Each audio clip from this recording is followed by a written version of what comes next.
There's no simp energy in this episode. Not this time.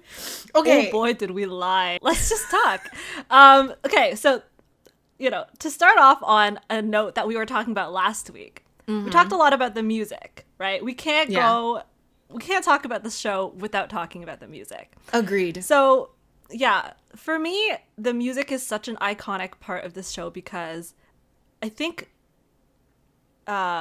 we talked about this before in the way that when the producers and the creators of a show put a lot of care into their music, that's when you can tell that they've put a lot of care into the show. It almost felt like every episode had a new song in it. Like, it was, obviously Tank, the opening, is iconic in and of itself.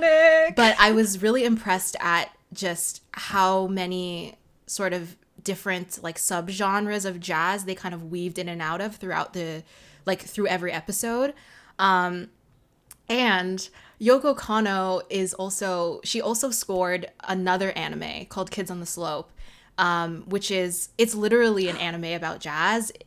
These like high school students who are, interested in jazz music in, I think, like 1960s Japan. And I watched that in high school, and that was actually the show, like the thing that got me into jazz music. Dang. I found it through anime, and I feel like a lot of young people have, because there is a lot of jazz influence in the Japanese music scene. And so there are a lot of examples of pieces of media in Japan that really heavily draw from jazz. Yeah, we played Tank for our high school jazz band. Yeah. So it's got an emotional place, a sentimental place in my heart. I was on keys, but I always sucked. I hated improv so hard. You were great. Thank you. But I was just going to say, I think the intro in part is so famous and iconic because jazz just produces a different type of hype. When I think of hype intros, I think, first thing that comes to mind is like Haikyuu and Attack on Titan intros, right? Like very anthem-like. Yeah. But when you think of Tank, like, it's a different type of hype. It's like increasing tempo constantly. It gets your heart rate pumping. It gets you excited to watch, no matter what kind of episode it's going to be. And I, for one, I don't think I skipped the intro. I usually do, to be honest. I never skipped this intro for this show. Is there anything else we want to talk about? Nope, that's the end of Dumpster Fire. Bye, guys. Okay. Spike Spiegel's the perfect man. Okay, let me tell you how this whole thing started. So basically, in the original Dumpster Fire, I was like, the voice acting is so good in this show. Yeah, it is. It is really good. And I was saying how Emily watched it in Japanese. I watched it half and half. The reason that the English dub is so good, I think, is that I felt like both the Japanese voices and the English voice acting was able to capture the same like aspects of these characters' personalities.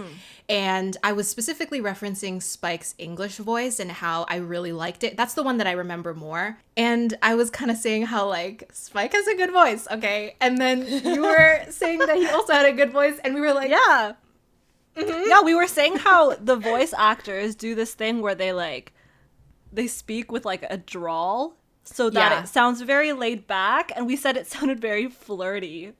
And you and I were like, yeah, it sounds very flirty, like in the super scientific way. Like, yes, very flirty. I feel like, actually, I'm not going to say it. No, we literally re-recorded for this. No, it's okay. It's not even not safe for work, but like, I was saying how like, Spike is just like gritty 90s Deku. Like, he's built like a broccoli. Yeah. He's built exactly like a broccoli. For me, I didn't start simping. I don't think I simped for him like the entire episode. I think for some reason. You mean show? It's the same. Yeah, the show. Sorry. Yeah. It's the same reason, I think, why we felt so compelled last week to talk about this show purely academically. The whole show, I was like, yes, yeah, covering my eyes. again, just like with something like Cowboy Bebop, because it does have this iconic status and there is so much intellectual discourse about this show, there is, that we wanted to be able to contribute in that vein. But listen, Spike is an attractive man. And that's all I'm going to say because my mom listens to this podcast. So that's all I can say. I'm kind of upset that he, who is arguably the most interesting character, I don't know, maybe I'm biased, arguably one of the most interesting characters. And in the show or like, in anime? In the show. Mm-hmm. And he's like his whole motivation for the first half or for most of the show is this like one-dimensional female character. Or maybe I'm just jealous, but Julia is not worth his time. Does dumpster fire happen after Bechdel test? It does, right? Okay, so you guys have listened to our Bechdel test already. Why are we ragging on Julia so hard? Like, we were literally being like, she's so one-dimensional. And like, why? Like, beauty's in the eye of the beholder, but like, why is Spike obsessed with her? Some of our gripes with Julia were personal vendettas. That we were jealous. Jealousy is an ugly emotion.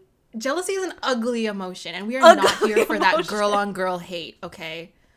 The point of our podcast is to uplift women, not to get possessive over men. Okay, wait, Chris. Yeah. Why do you like him so much? Is it just the physical attributes? I did not even explain.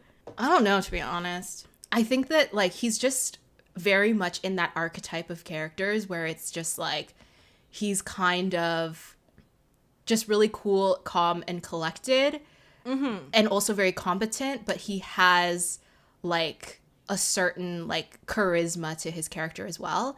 And I think those types of characters, you know, they're written to be like I don't know, attractive, or because you want your audience to like them, right? So I don't know, I think it's just the aesthetic of that character that on its surface is like fun to watch. So you like tsundere characters, I see. I actually do. Oh my god, I actually do. There's a trend. Oh my god, there's a trend. You could actually point to a lot of character traits in Spike that are very admirable. Like, he like cares about his crewmates, or, you know, stuff like that. Or stuff like that. He doesn't care about me, but when he like walks away from Faye during the finale, I was like, that just felt like a stab in the heart. Because I like felt so bad for her, like, and I was you like, were Faye. I thought you cared about her. I was Faye in that moment. Did you ship the two of them at all any time throughout the show? Oh, that's a good question. We actually didn't talk about that. I didn't feel any overt romance between them. Like, I think the interactions that could come across as flirty are more like they're written so that you could see them as flirty if you wanted to, but you could also just be like, that's just how they interact as people. Spike and Faye are very similar, and obviously if they were talking to someone that's very similar to them, that is how they would talk, just being very I don't know, like snarky and trying to get under each other's skin. And I feel like the reason that a lot of people might read that as romantic is because I don't know, it's that whole like enemies to lovers, like the popularization of that trope is people read those kinds of exchanges very often as romantic tension. I thought that there was going to be something going on, to be honest, because I think that they, out of most of the characters, they're like the young ones, they're like super hot, you know, like they're both portrayed in a way that's very appealing to the eyes. And so I think that just say they're good looking. Shut up. Let me find synonyms. Okay. No, I get it. Yeah. But I think that it's, you know, I liked that they didn't end up together, because I like when writers subvert the trope of, oh, the two most good-looking characters in a show have to end up together, because that's what love is all about. If you're good-looking, then you end up together. And it wouldn't even, if you think about it, it wouldn't even fit their characters for them to ever have a romance, because you know that neither one of them would want to say anything if they did have feelings for each other. They would never say it.